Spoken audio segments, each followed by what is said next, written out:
Hello everyone, welcome to infinity vision. तो इस बार हम बात करेंगे 12 अप्रैल के जेई मेंस के पेपर के बारे में।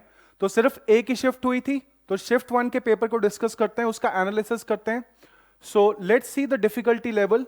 तो पिछले पैटर्न से थोड़ा मिलता जुलता है कि इजी क्वेश्चंस कम है और मॉडरेट ज्यादा है, और डिफिकल्ट क्वेश्चंस थोड़े इजी से ज्यादा क्वेश्चंस हार्ड है।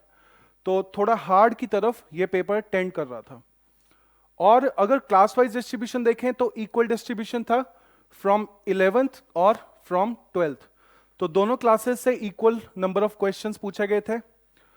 और अगर देखा जाए क्लास 11th के कौन से टॉपिक्स पूछे गए थे चैप्टर्स में से, तो सबसे पहले complex numbers and quadratic equations.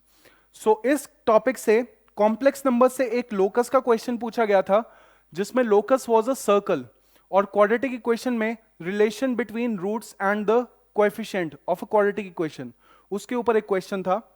Mathematical reasoning में टॉटोलॉजी एंड कॉन्ट्रडिक्शन से क्वेश्चन पूछा गया था। सीक्वेंसेस एंड सीरीज में एक क्वेश्चन में समेशन था, जबकि दूसरे क्वेश्चन में एक जीपी गिवन थी और 5 टर्म्स की जीपी थी, और उसके मीन और वेरिएंस की बात की गई थी। परमुटेशन एंड कॉम्बिनेशन से 2 क्वेश्चन आए थे। तो एक क्वेश्चन में आपको पूछा गया था कि 5 डिजिट नंबर्स कितने होंगे using 6 given digits which are greater than 40,000 and divisible by 5। तो एक क्वेश्चन ये था और दूसरा क्वेश्चन उस एपी से मिक्स था। सो बाइनोमियल थ्योरम में जो क्वेश्चन था उसमें 1 minus x to the power 100, इसमें जो फर्स्ट 50 टर्म्स है उनके कोएफिशिएंट्स का सम फाइंड करना था। और कोनिक सेक्शंस के 2 क्वेश्चन आए थे, जिसमें एक था circles touching both the coordinate axis, उसका क्वेश्चन था, और एक डायमीटर ऑफ एलिप्स। सो ये कंसेप्ट एक नया कंसेप्ट है, तो इसके ऊपर क्वेश्चन पूछा गया था। सॉल्यूशन ऑफ ट्रायंगल्स, इसमें कोसाइन फॉर्मूला के ऊपर क्वेश्चन आया था। और अगर बात की जाए 12th क्लास के चैप्टर्स की, सो मैट्रिसेस और डिटर्मिनेंट्स दोनों के क्वेश्चन में समेशन यूज हो रहा था। सो समेशन इस बार बहुत ज्यादा पूछा गया है।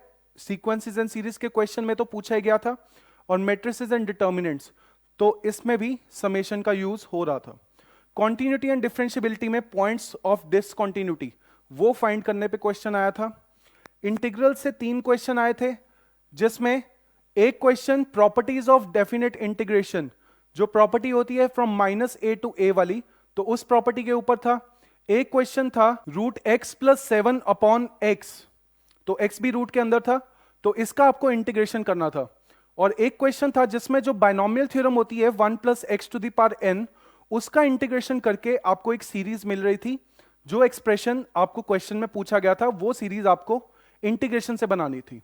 सो if we integrated 1 plus x to the power n, तो उसके सारे कोएफिशिएंट्स आते, बाइनोमियल थ्योरम से आपको कोएफिशिएंट्स लिखने थे, और x की पावर एक एक बढ़ती जाती, जैसे इंटीग्रेशन के रूल में हम करते हैं।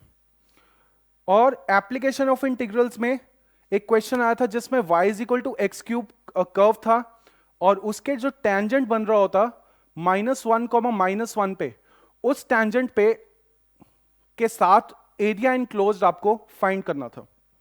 डिफरेंशियल इक्वेशंस में लीनियर डिफरेंशियल इक्वेशन का क्वेश्चन आया था। वेक्टर्स में 2 क्वेश्चन आए थे, जिसमें एक में क्रॉस प्रोडक्ट और डॉट प्रोडक्ट गिवन थे, और दूसरे क्वेश्चन में कोप्लेनर वेक्टर्स का कंसेप्ट पूछा गया था। 3D ज्योमेट्री में rotation of plane about a second plane, तो ये क्वेश्चन पूछा गया था। Now let's come to the conclusion.